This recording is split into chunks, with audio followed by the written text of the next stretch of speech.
Galileo Galilei. Can you imagine having a name like that? That's cool. I've been thinking a lot about Galileo, and I want to share with you like what I know about the dude. Is that weird? I don't know. Anyways, Galileo is like considered the father of modern science, which I think is hilarious because he actually wasn't a modern scientist ever. Like, not for today's standards. Like, if you brought him here, the father of modern science, people would be like, that's not a scientist, that's weird. You know, he wasn't a modern scientist for his time either in the 1600s. He was a Renaissance man. Like, they were philosophers. He was a philosopher. He was, he did mathematics. He did cosmology. He did astronomy and astrology. Definitely things that, modern scientists don't necessarily do. Specifically the astrology part. So there was no compartmentalization back in the day to a scientist. It was much more open. Okay? And Galileo, he actually got, I don't know if you know anything about him, he's a huge proponent of heliocentrism. The concept that the earth revolves around the sun and not the other way around. And this belief was contrary to the dogma of the time. What was accepted by everyone was that the sun revolved around the earth. Okay, and Galileo's over there like, hey, no, actually it's the other way around. And that was a very unpopular belief. And he actually was persecuted by the church for heresy and was placed on house arrest for the last 9 years of his life, which he, during that time period, actually produced some of his greatest works, which I think is a win. Baller. Good move. So anyway, he was persecuted for heresy for believing in heliocentrism. And he knew that we revolve around the sun because he was doing astrology, okay? And he got sued for the astrology part, okay? The dude couldn't win in that way. So back then, it was okay to do charts like building the physical chart in and of itself. Like, okay, mapping all of where the planets were at a certain given time in space. Okay, that was okay. You could do that. And like you could do going backwards. That was okay. But what wasn't allowed at the time was interpretation. And that would be sort of like prescribing some level of attributes to the planets and some level of attribute to the relationships that those make with each other. Interpreting that information and forecasting it forward. That was not allowed, and he got sued twice for that. And both times he's like, oh, no, it was appropriate, I wasn't doing that. And I don't know if he actually was persecuted, like received like any bad things from that, but he was on house arrest, so maybe he just didn't give a crap at that point. But anyways, I'm gonna take a sip.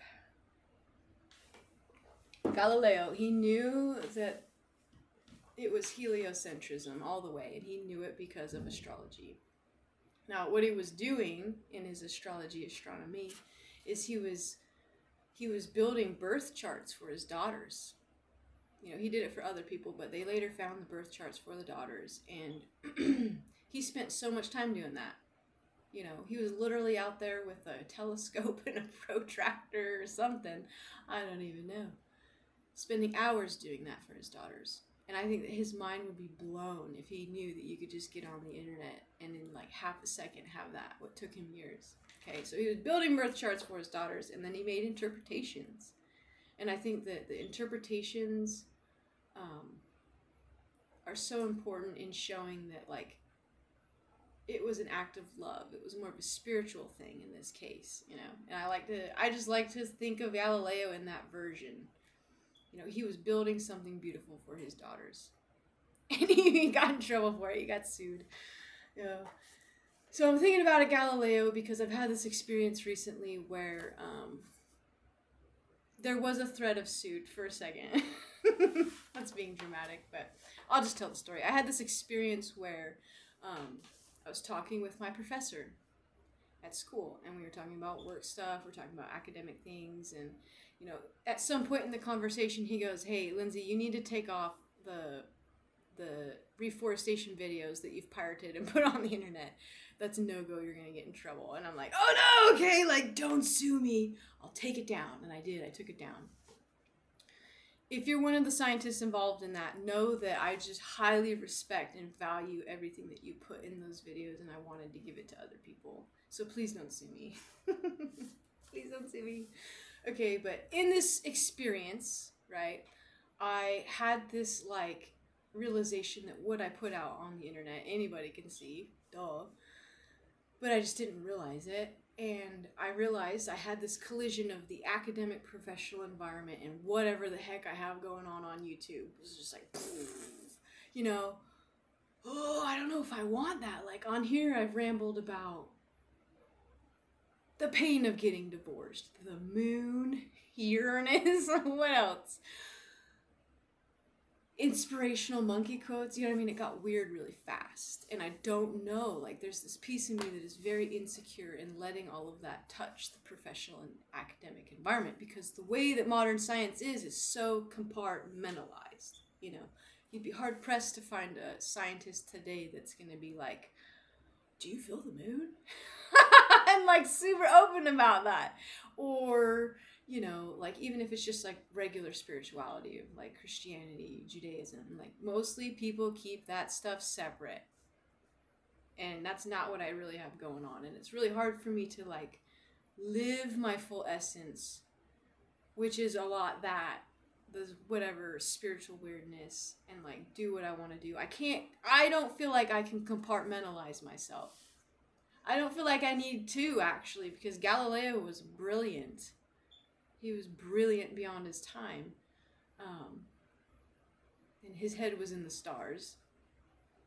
So I know that I can live that, but, like, there's this awareness that I have that, like, there can come some level of, like, negativity that comes from that, right? It's possible that people in the scientific community won't respect or value what I have to say because of that. Look at Galileo!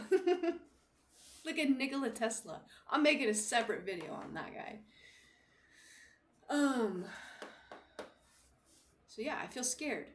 I feel like I need to hide and compartmentalize pieces of myself, but I'm not gonna. I'm gonna live my full truth, but just let it be known that it's scary and it's uncomfortable. Yeah, and that's all I really wanted to share with that. If you are interested in some reforestation courses, like, you want to know that information, you're just curious or whatever, like, hit me up and I can share with you everything that I know. Please don't sue me. I hope you have a good one. Goodbye. Galileo.